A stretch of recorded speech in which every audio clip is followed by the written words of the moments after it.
Hey Rose Petals and Rose Fellows, it is Candace Rose and class is in session. Yeah, 012, that was Candace. Calm complexion, body like Kevin, and she was a dancer. Capricorn or Aquarius, but she remind me of a Cancer. She called, I would answer. Late night phone session with the camera. She tryna make a movie on the plasma. She moving like a pro, no amateur. Sex drive, got stamina. She would ask, could I handle her? Then I'm a damager. You in need of a manager. Hey Rose Petals and Rose Fellows, it is Candace Rose, and by the way that I'm looking in my scrubs, you already know what it is. Today is the third part of my phlebotomy series, and today we're going to be talking about equipment and what you need in order to draw blood. First things first, please like, comment, and subscribe. Second, if you guys are new to my channel, welcome to my channel. If you guys are OGs, welcome back. And for anybody who does not know me or who is not familiar with me, I am a phlebotomist, and this month marks my 16th anniversary of me being a phlebotomist. Man, it seemed like 16 years have flew by, but I've literally worked as a phlebotomist consecutively for about 14 years, took a break, and then came back. And y'all, let me tell you, I have seen it all in the phlebotomy world. Now, this video is probably going to be a short video because I actually do have to go to work. So I'm trying to record it, edit it, and upload it today. Oh my gosh, the birds are chirping so loud. So like I said, this video is all about equipment, what you need, what it is, and how it's used. Anytime that you are drawing blood in any setting, whether it be the hospital, a nursing home, a doctor's office, a draw site, anywhere, you want to make sure that you are fully prepared. You want to make sure that you have everything that you need within reach when you are going to do a venipuncture. Not having the supplies that you need and not having it within reach can really harm the patient, and it can, it can sometimes put the patient at risk. First of all, if you don't have the supplies that you need, it can harm the patient in a sense of if it's a time test or if it's a fasting lab, especially really those time sensitive tests. You have to make sure that you are drawing the patient either 10 minutes prior or 10 minutes after they are administered any type of medication where it needs to be drawn at a specific time. So not having all the equipment that you need and not having all the supplies that you need can really compromise the results of a test. Also, when it comes to like certain specifications, when it comes to how to handle the specimen, whether it needs to be protected from light or it needs to be put on ice, you want to make sure that you have all your supplies and you want to make sure that you have everything ready. And when it comes to the actual venipuncture, you want to make sure everything is within reach. You want to make sure that you have everything in reach and you have everything accessible before you draw the patient's blood. I'm going to show you guys what all you need as far as the equipment is concerned. The first thing that you're going to need, you're always going to need a pair of these. You're going to need a pair of gloves. Never will you ever draw blood without gloves. You will never, ever come in patient contact without having on a pair of freaking gloves. I know as a phlebotomist, you're doing very limited patient contact, but it's still contact nonetheless. And you want to keep that barrier of sterilization between you and the patient. So you want to have a pair of gloves. Also, when it comes to gloves and phlebotomy, number one, you want to make sure you get the right size gloves. You don't want to get gloves that's too big, and you don't want to get gloves that's too small. When you have an improper size of gloves, when you have the wrong size of gloves, it's very hard for you to find a vein.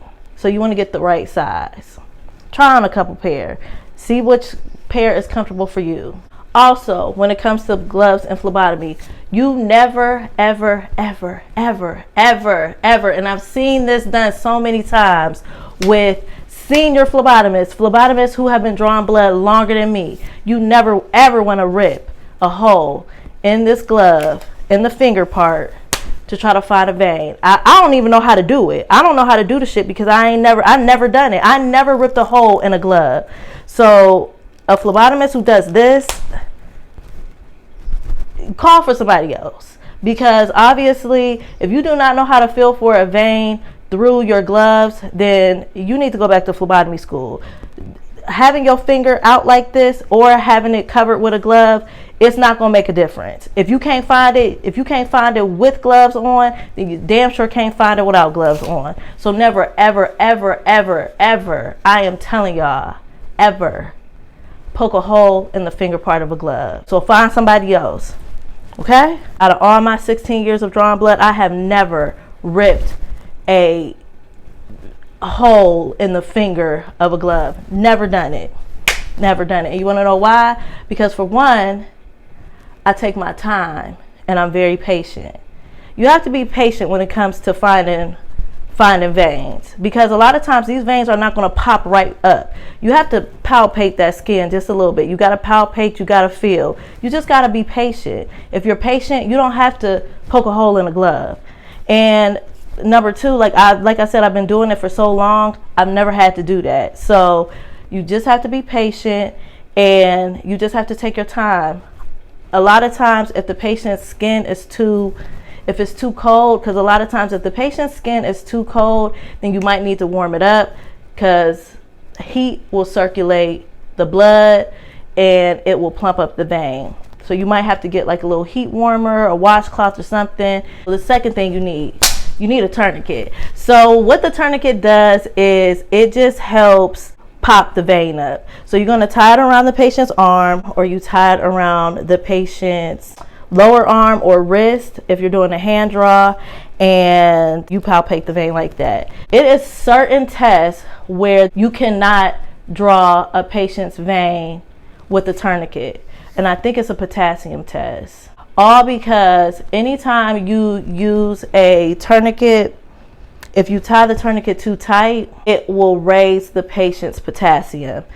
If the patient's potassium is too high, then the doctor or physician or nurse or whomever, nurse practitioner, is going to think that something is wrong with the patient's heart, like they're having heart problems. So anytime potassium level is elevated, then it's something going on with the patient's heart. And we'll get into all of that when we get deeper into the series as well. I'm not a physician. I just know with certain blood tests, it tests for certain things. So yeah, so you don't want to tie this thing too tight and you don't want to tie it too loose. Also, another thing, when you are tying off a patient, a tourniquet is supposed to be left on a patient for a minute or less. No longer than a minute. If it is on longer than a minute, then that can also spike up the potassium. So if you cannot find a vein after a minute, just go ahead, pop the tourniquet and try to find another site, or you can leave it on that same, you can leave the tourniquet in that same area, but just pop that tourniquet so that the blood can circulate back into the patient's arm. But you never ever want to leave this on for longer than a minute. And the third thing that you need are your tubes. So these are your test tubes here. These are the tubes. So you want to have your tubes ready. You want to have these nice and accessible and within reach. And then the next thing that you want to have your tape. Now this isn't a tape holder. It just opens up. It opens up and it pops off. I like the tape holders because when you are drawing multiple patients, it's already like pre-pulled for you. So you just pull. I love these tape holders, but I know back in the day we used to use plastic tape, but now they switched over to paper tape because it is more sensitive to the skin. I know the plastic tape used to be so rough. I know like in surgery they still use plastic tape, and when it comes to elderly patients, their skin is so thin and it's so tender and fragile. Like a lot of times, like I can't even tell you how many times I took tape off, and I took it off with ease, and I've seen their skin rip and they have a skin tear. So you want to have tape. Next thing you need is an alcohol pad. You want to use the alcohol pad to cleanse the patient's skin. They also have something called iodine or betadine. I know if you work in a plasma center, they use iodine or betadine to cleanse the patient's skin. They do not use alcohol. I think betadine is clear. Iodine is brown. Back in the day, they used to have the squeeze tube, like a squeeze tube of iodine, but now they've made it convenient and they put it in a little square like this. And this is just a regular alcohol pad. You just pull it out and this is the alcohol pad. Next thing that you need is gauze. Now this is a 2x2 gauze. They make gauze bigger than this, obviously, when it comes into like a surgical setting or dressing setting, but we use a 2x2 gauze. Back in the day when I first started phlebotomy, they used to use cotton balls, but they did away with cotton balls completely because they noticed that the cotton would snag onto the patient's scab after the blood has already clotted. It will reopen the site and the patient starts bleeding again. So they did away with cotton swabs completely, and now we use gauze. Now the gauze is a lot smoother and it doesn't rip off the scab from the site, causing the patient to bleed. So you need a 2x2 gauze. The next thing that you need this thing. This is called a hub, better yet a vacutainer, and just simply put, a needle holder. Now this is exactly what it is. It's a needle holder. So it holds the needle in place when you are anchoring the vein, when you are drawing the blood. It keeps it nice and anchored, and it keeps the needle still. It keeps it from moving around in the patient's arm or moving around in the patient's hand. I know a long time ago, I used to have a retractable, it was a reusable, retractable vacutainer, and it had like a little button on the side. It was so convenient, y'all. Like all I had to do was just pop the button and it would release the needle into the sharps container. Man, I cannot find those things to save my life, but I did hear that they're hard to find and they're super expensive. I think one of those were like $50. Definitely need a hub or a needle holder or a vacutainer to hold the needle in place. You can never ever draw blood without one of these. You can never draw blood without one of these. And it also keeps you safe from sticking yourself, and it keeps the patient safe from sticking themselves. Next thing that you're going to need is obviously a needle. So this is a needle. This is a straight stick needle. So this has you see that little pink lever on the side? That's actually the safety on there. A lot of the needles are built with the safeties already on there, but the hub may also have a safety built onto the hub as well. But needles and hubs always have to have a safety on it. Like that is a HIPAA rule. It has to have a safety on it, or a CLIA rule. I don't know, whichever one. Y'all, I've been in the medical field so goddamn long.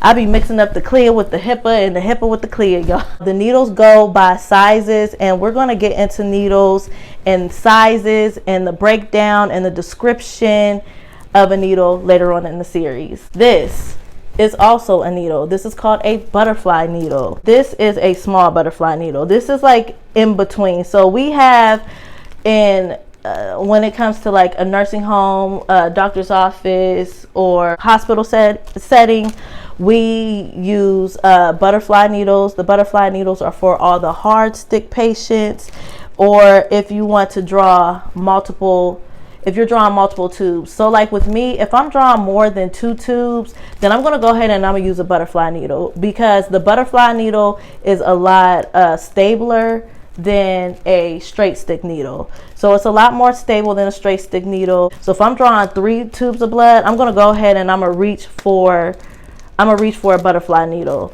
Now it just depends on the size of the vein. So this is actually a 23 gauge needle. They have a 21 gauge needle, which is bigger, and then they also have a 25 needle, a 25 gauge needle, which is that is a tiny. That's like a damn near, it's almost a pediatric needle. See, that stuff, all that stuff that I had just showed y'all was like the essential in phlebotomy, but just little added stuff just to make your life a lot better and a lot more convenient. Try to have a Sharpie on hand so you can write on the patient's tubes, so you can write out the patient's information on their tubes. You can have your Apple Watch, a regular watch, Android watch, or your phone, so you can document the time and the date of when you drew the patient's blood. All right, y'all, so that's it. I told y'all this was going to be a real short video. That's all the supplies that you need in order to draw a patient's blood to have a successful stick. Y'all just make sure whenever you go to draw a patient's blood that you have everything within reach and have everything accessible to you before you tie the patient's arm off. You want to make the blood draw as quickly as possible, because a lot of patients are terrified of needles. If they're not terrified of needles, they're terrified of blood. And before they can wrap their head around what is going on, you want to get in and you want to get out as fast as possible. All right, y'all, so that's it. That is it. I'm going to wrap up this video. I'm gonna hurry up and try to edit it and upload it, have it uploaded by this evening. Please like, comment, and subscribe, and I'll see y'all in class next time.